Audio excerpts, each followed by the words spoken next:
항우 본기 7번째 시간입니다. 전에도 말씀드렸지만 고금 TV에서는 재미를 위해서 역사적 사실을 왜곡해서 전달하지는 않습니다. 어떤 30만이 넘는 구독자를 가진 유튜버는 정사초한지 뭐 이렇게 해서 하던데 한마디로 웃기는 이야기입니다. 정사가 뭔지도 모르는 사람입니다. 초한지는 사실 누가 지은 건지도 분명하지가 않은 역사서가 아닌 그야말로 소설에 불과합니다. 자, 항우 본기 시작하겠습니다. 제후군의 하급자들이 과거에 부역을 가거나 요즘 말로 군대를 가려고 진나라 땅을 지나갈 때 진나라의 하급자들에게 부당한 대우를 많이 받았었는데 진나라군이 제후군에게 항복을 하게 되자 이 승리한 것을 이용해서 이번에는 제후군의 하급자들이 보복으로 항복한 진나라군을 노예처럼 부리고 경멸하고 모욕을 주었나 봅니다.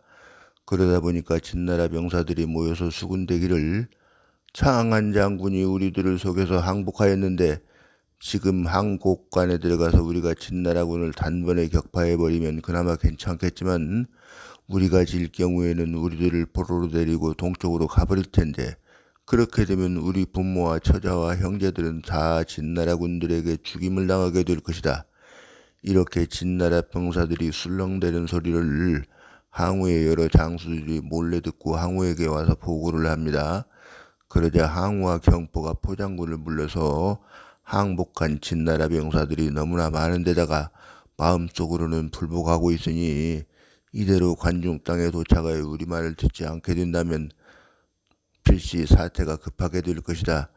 이 말은 진나라군이 다시 배반할 우려가 있다는 이야기이지요.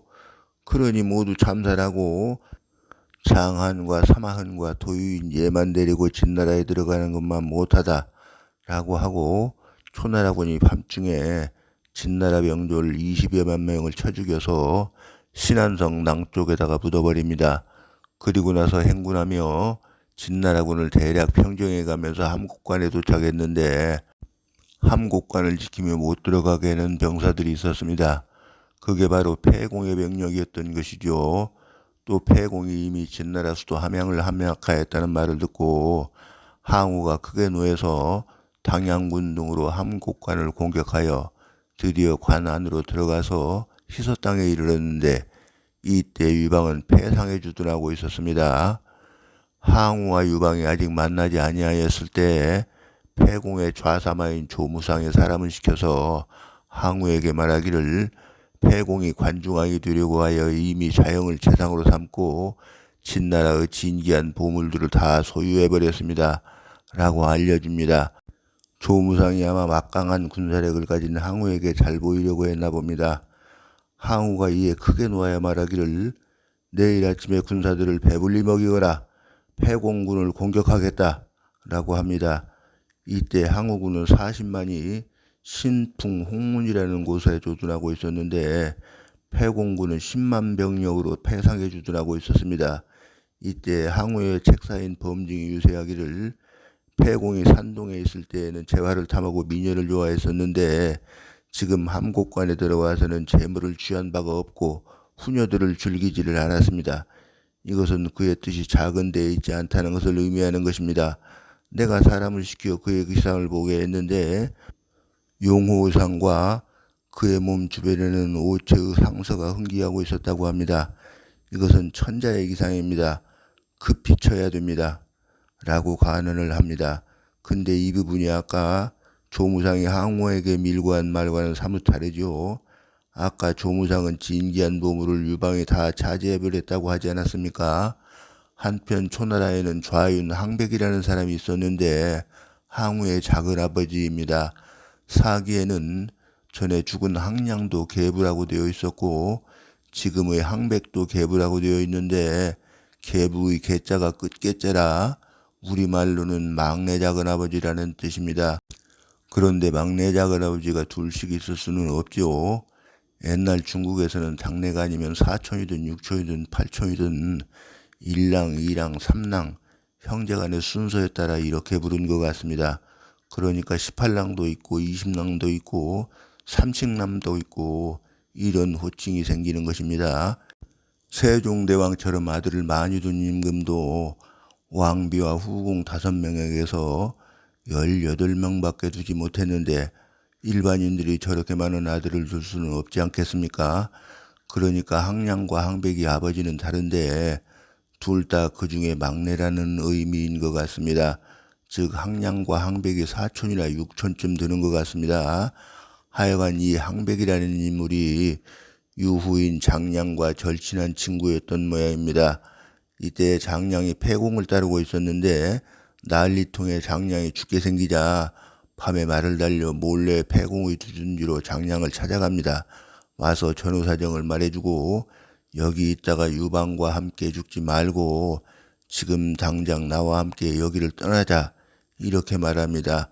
장량이 답하기를 제가 진나라에게 망한 우리 조국 한나라 왕을 세워주기 위해서 폐공을 따르고 있는데 지금 폐공의 일이 급하게 되자 도망쳐버리는 것은 불의한 짓입니다.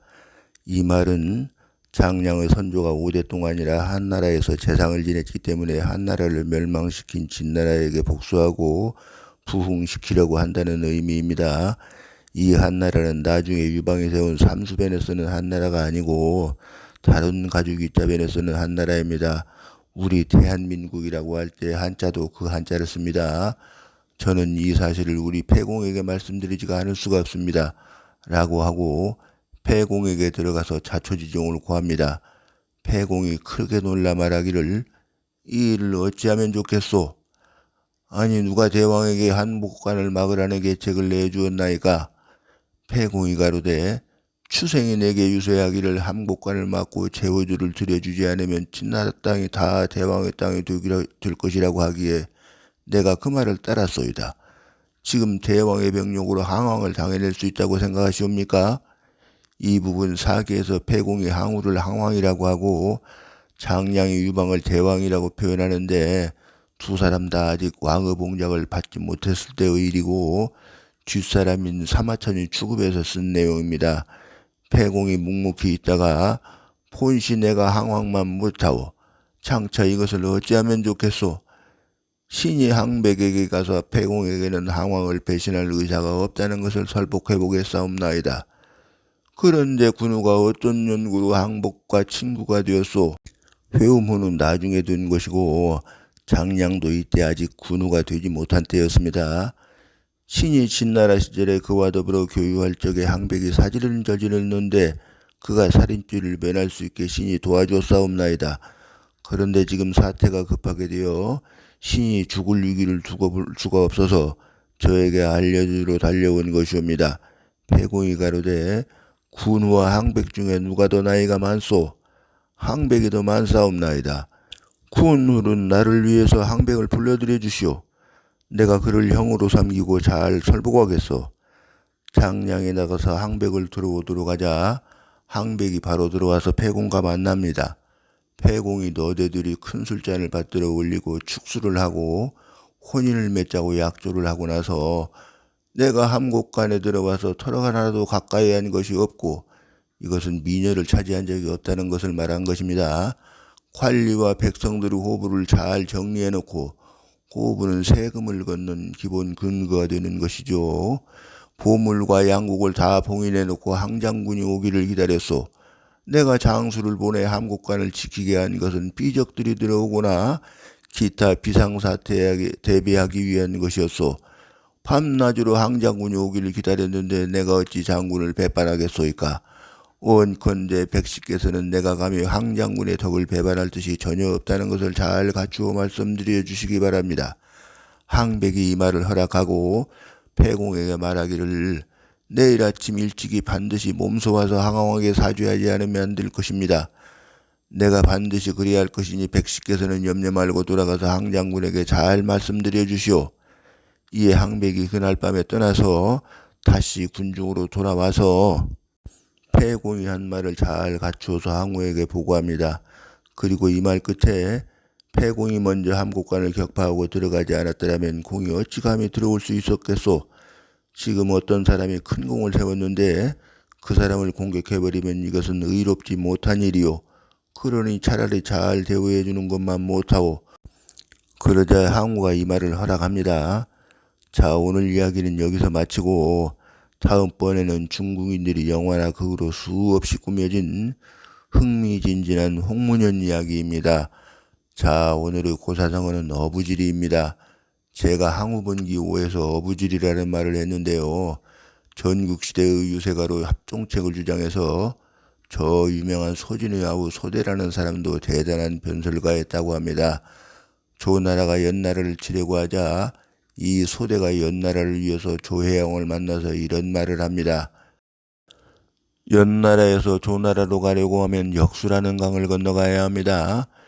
신이 엊그제 역수를 건너오는데 방압이 물가에 나와서 햇볕을 쬐고 있었사옵나이다. 토요새가 마침 그곳을 지나가다 그 조개의 살을 콕 하고 쪼아 먹어버리려고 하자 조개가 그만 입을 다물어버리고 말았사옵나이다. 토요새가 말하기를 오늘과 내일까지 비가 안 오면 너는 물 밖에서 말라 죽고 말 거야. 그러자 조개가 말하기를 내가 오늘부터 내일까지 네 부리를 놓아주지 않으면 토요새 너도 굶어 죽고 말 거야. 그렇게 둘이 서로 놓아주려고 하지 않고 다투자 어부가 와서 그만 둘 다 삼태기에 넣어가지고 가버렸사옵나이다.